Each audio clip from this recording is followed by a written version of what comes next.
Hey everyone, I'm Caroline Vladianu. I'm so excited to bring this to you today. I hope you've been enjoying all the other sessions and have learned a lot of fun tricks. And I'm so excited to talk to you today about how to make some fun crafts. This will be a great thing you can do with kids or just for yourself for some fun craft to try. I'm going to show you mostly how to make seed paper cards with using recycled paper. So here's kind of an example of one that I made. It says you simply can't be beat. And then on this side of the card, there are beet seeds inside the paper that you can plant that paper, so the card, and actually get beets, which is fantastic and fun. And I'm going to show you another version of this as well. So let's get right to it. So what I'm using today for myself, I highly recommend you get your hands on an old catalog of Norwex because we use only vegetable inks. So there's no toxins in our ink. We just, that's our mission, to help people reduce chemicals in their everyday life, and we take that seriously. So even our paper is made with vegetable ink. So it's safe to use in your home food processor. So I have some strips in here already. If you're not using vegetable-based ink, you're going to want to use a blender that is exclusively for crafts. Like you might want to pick one up at your Value Village or whatever, just because we don't want potentially any of ink toxins sticking to the plastic microscopically inside where you're going to use food. So I am using a safe vegetable ink paper to do this craft. And what you're going to start with is approximately 12 sheets out of the catalog and cut them into just little strips. It just helps your blender break them down a little bit faster and easier. So I found a catalog will be able to make approximately 6 cards out of one catalog. So connect with your consultant. If you don't have any old catalogs, hopefully you are requesting a catalog. But we do have the great digital version now as well. But likely most consultants have old catalogs lying around. So if you'd like to do this with an old catalog, it's a great way to browse and go like, oh, hey, look at that, our new skincare. That looks interesting. And kind of see maybe what you've been missing out on, learning a few things while you're doing this. So cut up about 12 pages will make you about 2 cards.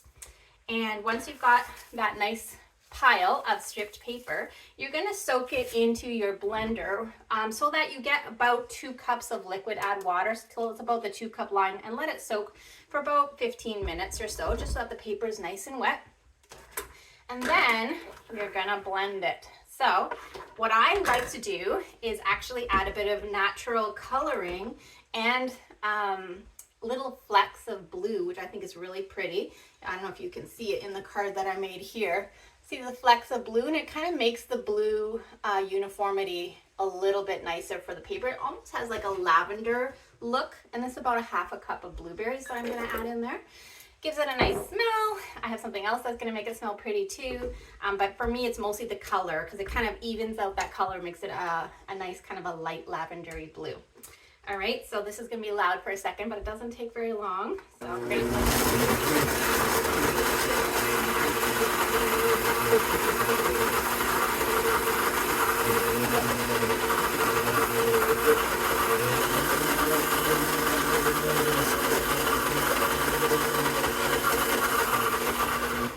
All right, so yeah, that was probably 30 seconds, maybe not even quite.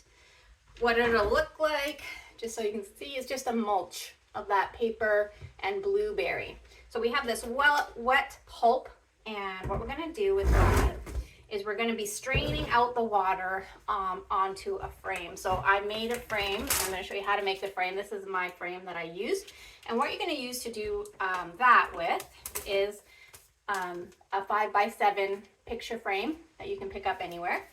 And you're going to use one of these splatter guards. You can pick those up at your local dollar store as well.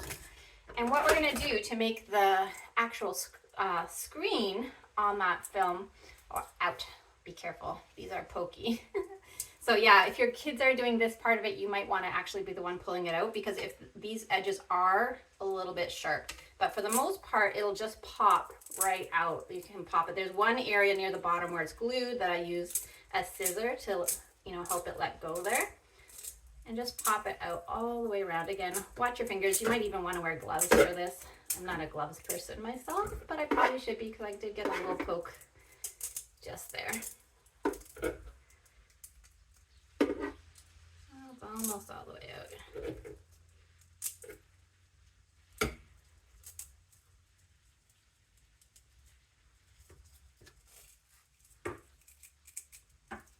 Maybe that part's glued a little bit there. I'm going to finish off with my scissor. You could use your scissor all the way around. It's not hard to get it off. There we go. Okay, so we've separated the screen. And now what we're going to do with this screen is attach it to the frame.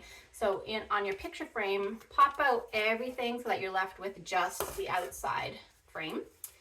And then you're going to be working to put this on here. So I found the easiest way is just to lay it down, and then you're going to fold up the edges and then use duct tape. Is probably the best thing to make it really, really sturdy. So I have some blue duct tape handy on me. With that one, I actually used the silver one. This is actually not duct tape. This one's masking tape, but I used duct tape for that one. A nice sturdy tape, whatever you have there. So fold the edge over, and then you're going to want to tape it down.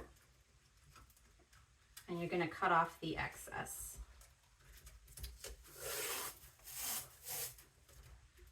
Like so.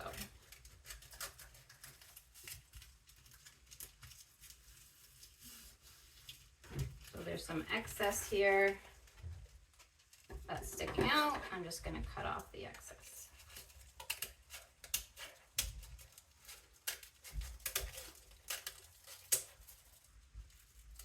Another way you can do this is put your inside piece back in so it kind of clamps it, and then cut off your excess. I've done it both ways. I find this is just a bit faster just to kind of cut as I know I'm going to need to once I've sized it. Okay, so I'm going to take this side.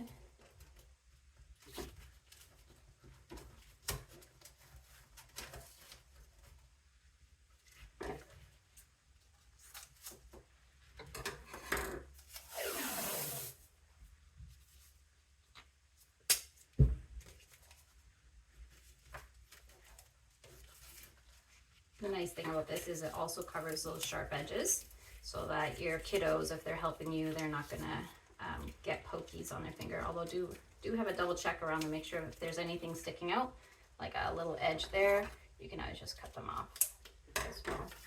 So keep doing that, folding and taping over. For the sake of time, I'm not gonna go too much farther. You got the idea. What you're gonna end up with is basically a frame like this with there's the frame on the inside and taper on the outside, so the jaggedy parts are covered with tape. Okay, now that you have your frame that has the mesh and the outside frame and your tape, we are just going to pour little bits of the pulp right into this frame. And then you can use a cookie sheet underneath. It's going to catch the excess liquid. I also recommend having on hand a cloth to wipe up because it can get a little bit goopy. So we use our EnviroCloth to just clean ourselves up, our hands, any drips as needed.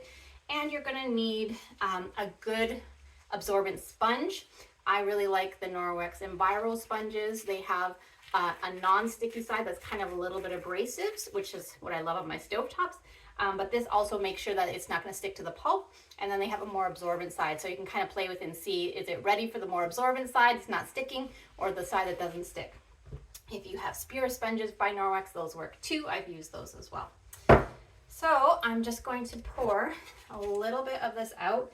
I think what I had found before, it was about 1/3 cup or so of the pulp is what I found would cover it. So you put some of that pulp on there and then just spread it around until you get it evenly covered. I'm not super delicate, but again, you can absolutely use gloves if you don't want to touch this, but it's just paper and blueberries. That's all that's really on there. So last time I made a card, it worked out great, but I thought, it's a little bit thick. So I'm going to actually try and make this layer a little bit thinner when I make them, just because I think you could get a little bit more card out of it. Even so, you should be able to get your 6 cards out of one catalog. So you're going to use your frame as a guide so that you can kind of see, you know, where's your 5x7. To me, it's really not important that it's perfect lines, because I think it adds to the charm that they have jagged edges. As you can see, the edges ended up kind of jagged, but I think that's what makes it look charming. Homemade. So this is still when it hasn't been yet squished down with your sponge. So I've placed the seeds about an inch apart, because that's what it says to do in the instructions. So you just take the seed, pat it in there, and then you're just gonna like cover each one up with just a tiny bit of the pulp. You just want to make sure that it's not going to fall off once it's dry and not going to get pulled up by your sponge. So just kind of pat a tiny bit of pulp around where you've placed that seed, and it's, so you can see I've done that top half there. It's really easy and fast. Put them in there and then continue with removing the liquid and your sponge afterwards. Once you've kind of got it all covered like that, you're going to want to press out your excess liquid. So again, I'm going to use the non-microfiber side first, but the sponge inside is still going to help absorb the extra liquid. I'm just going to press it really well so that I can feel inside the sponge is getting wet already. So I'm going to show you what, just be delicate with it, but this is after one squeeze, so you can see the difference. See how much that one side is already flat, and a good chunk of that liquid has come out already. It's inside here, so we have a very absorbent sponge in here. And just continue doing that. Continue to press out the liquid into your sponge as needed. Go to the sink and kind of wring out your sponge, or if you have a little bowl handy that you can squeeze it into until it's totally saturated. So there is what it looks like after a second squeezing.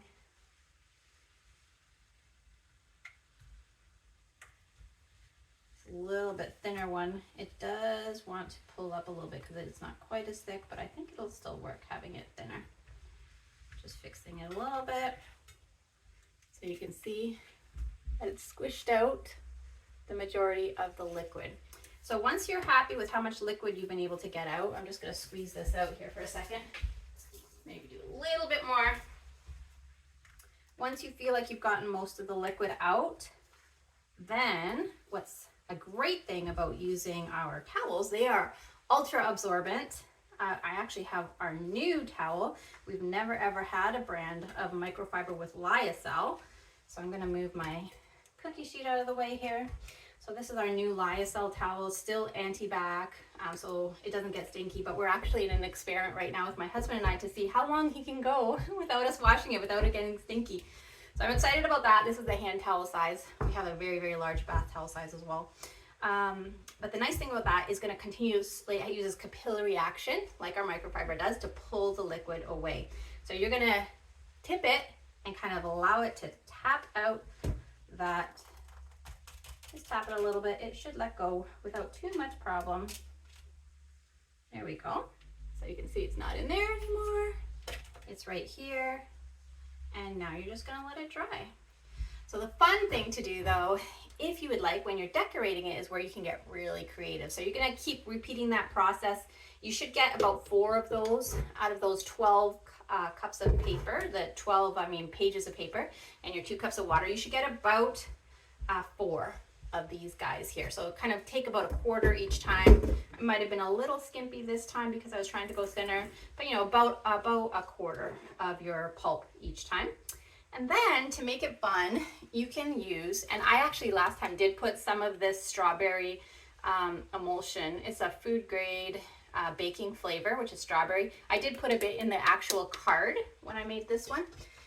And I felt like you could smell it on the card. It had berry flavor because I put blueberry in there. It just kind of, you know, it's like, oh, it's some kind of berry. I don't know that you know for sure that it's strawberry, but then to amplify the smell on my card, when I drew my beet, I painted it with my strawberry flavoring. So the beet itself is pure strawberry flavoring to get that nice smell. And again, keep it food grade, organic, safe as well. So when you're decorating your card, you can use whatever on the side that you're not putting seeds into, but on the inside where your seeds are, you're going to want to try and keep that as natural as possible when you're writing your message. Maybe just using pencil crayon, or if you have food safe markers, most people don't have that, but I would say pencil crayon for writing your message.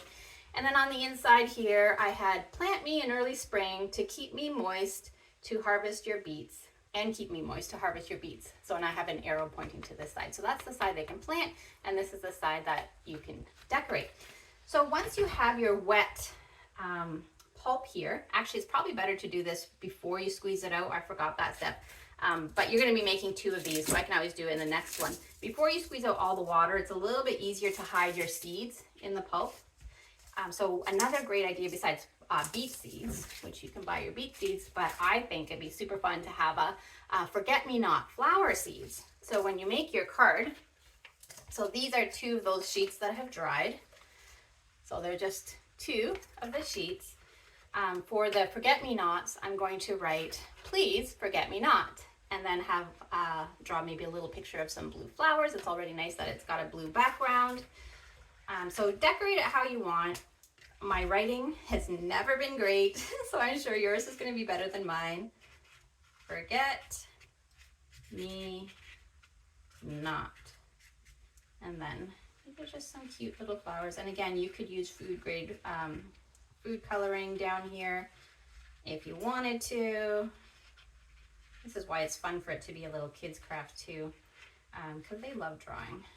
I'm not super artsy myself, but I do enjoy crafts, especially when someone else tells me how to do them. So this is fun. So once you have your 2 sheets, you got your seeds in this side, you're literally just poking them in and then putting a little bit more of the pulp on top of it so that it's kind of in the center. So this is my seed side. You're gonna match them up like this so that they're one on top of each other. And then again, use some tape. This is blue masking tape, similar to what I used on the frame. Any kind of tape you want, really. It's just going to be to hold the 2 pieces together. There we go. And I'm going to trim it after I put it on. So you're just going to line it up, stick them together on both sides here, wrap it around, and then trim off your excess. Now another thing that I thought was cute that I bought is, you probably have seen this, is the fun decorative tape. It's not sticky enough to hold the 2 pieces together, but it is fun. This is the one I chose. It's just little rainbows, but because it was blue is why I picked it. But there's all kinds of designs at your little dollar stores, crafting supplies area. Also, you check out your scrapbooking area of that store, because there's fun little designs that you can, take the kids, pick out some things. One thing I found are these cute little 3D flowers. So you could find some 3D flowers to add, whatever you want. So yeah, you can just add that as decoration along the tape line, like so, just to make it again a little bit more colorful. And there you have it. I don't think I'm forgetting anything. So decorate it as you would like. You can use food. The way I use this is I just dipped my little brush. Where did I put my little brush? Here you are. No, that's not you. I have too many supplies around me. Oh, it's hiding under my nice new tea towels. We have some really cute new tea towels. I kept these on hand in case I spill everywhere.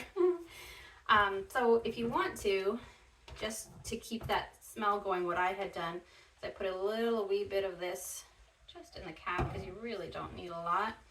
Took my little brush. This one is kind of fat. You probably, for this design, it's a little bit more delicate. I probably should have used a smaller brush. But I literally just dabbed the paper and it soaked it up so easily. It was so fast and easy to do. You can see I've already colored the one. Yeah, go to town, have some fun, get creative.